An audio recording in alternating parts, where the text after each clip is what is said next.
Hi and welcome to my channel. When you hear about multi-format cameras, what do you think? Do you think about modern mirrorless cameras that have a whole set of different aspect ratios built in? Do you think maybe of something like the Mamiya Press that will take backs that will do 6:9 or 6:4.5? Or do you think of Baldalux? Let's get into it.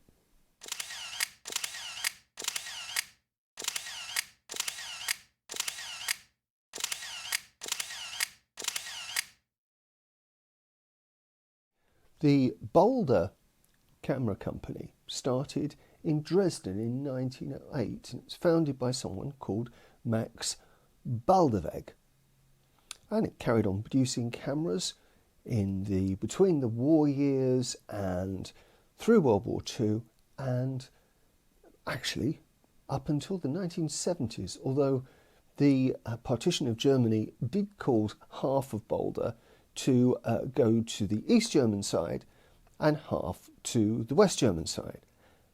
And there were Balda cameras confusingly produced on both sides of the wall. I can't help getting the feeling that poor old Balda got overshadowed somewhat by the huge juggernaut of Carl Zeiss, which of course produced huge numbers of folding cameras, and possibly even Agfa, who had a massive hit with cameras like the Billy Record and other types of folders. Balda are really quite a major manufacturer, and their offerings are really very solid and very high quality. So why did I pick up this lovely old camera? Aside from the fact that I love lovely old folding cameras, and I also think they're a really good way of saving money on photography, this one particularly appealed to me because it's a bit of an oddity. There are quite a few Balda cameras around, Baldinets, all kinds of different versions. But this one is very unusual. And this one is basically three formats. It's 6:4.5, 6:6 and 6:9, all in one camera by use of viewfinder masks and masks that go in the back. Sadly, I at the moment only have the 6:6 mask, so that means I can do 6:6 or 6:9. I'm going to be trying to make a mask at some point in the near future using sheet brass to go in the back here to be able to get this camera to do 6:4.5 again, because then it'll be one of the most versatile cameras that I own. This one's got a Prontor SVS shutter, which goes from a second to a 300th, is fully flash synchronized on X and M, so I can use my modern electronic flashes like this Nikon one, believe it or not, with this camera. Of course, I can also plug this into my big studio flashes or strobes and use this as a studio portrait camera. I'm especially interested in doing that because this has a wonderful 105mm f4.5 Schneider Kreuznach Radionar lens, which has got quite a reputation for being sharp. Before I took this out for its first use, I popped the top panel off. It's just 4 screws, and you have to take the shutter release button off, and clean the inside of the viewfinder. Actually, the viewfinder is really very bright, and as I found out when I used this, actually quite accurate. What is slightly difficult about this camera is that, of course, it's not a rangefinder.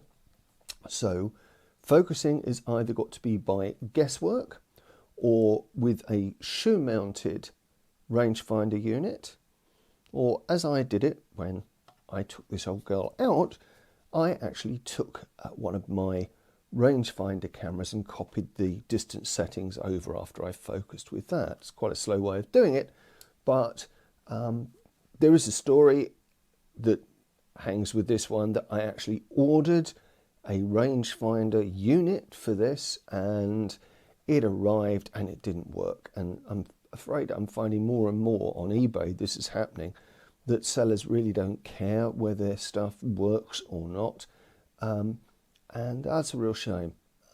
And after I sent it back, I saw it turn up again for sale as if nothing had happened, which I think is quite a sad thing. Anyway, on with the images I got from taking this out. I have to admit there were a couple of failures. Both of these were pilot error. This has a double exposure prevention device. Well, it simply just gives you a green kind of indicator when you've wound on, but it doesn't stop you from winding on twice, which is exactly what I did. So I got a blank frame. So that was 7 out of 8. And then I experimented a little bit with the development of this film, and I got some streaking on the very last shot on the roll, which is quite a shame. I tried to use just the twizzly stick in the top of the tank to agitate, rather than flipping the tank over and getting developer all over my hands, which one of my Patterson tanks has started to leak quite badly. Yeah, so that's both pilot error, but the shots I did get, I was really, really pleased with. Let's take a look at them.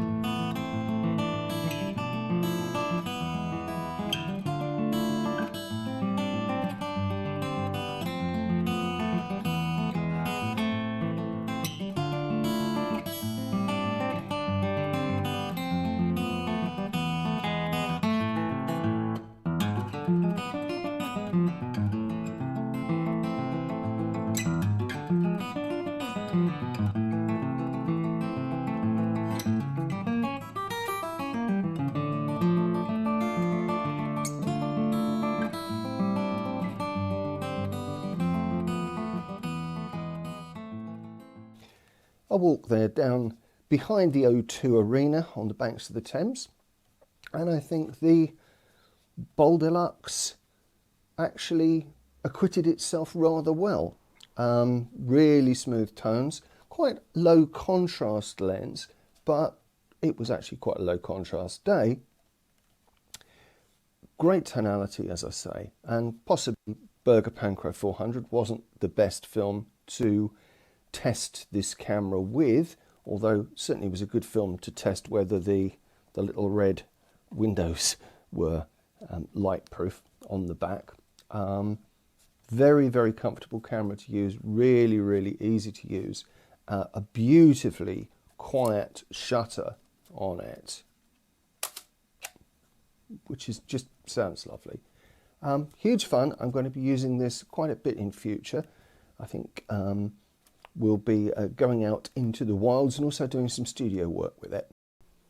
So if you've enjoyed this video, perhaps you'll hit the like button, and if you want to see more of this sort of content, then perhaps you'll subscribe. Don't forget, you can also help the channel out by joining up on my Patreon page, which I'll give a link to in the description. And you can even buy me a coffee if you want to do that. I go through quite a lot of coffee in my daily life. So, until I see you again, take care of yourselves, keep taking pictures.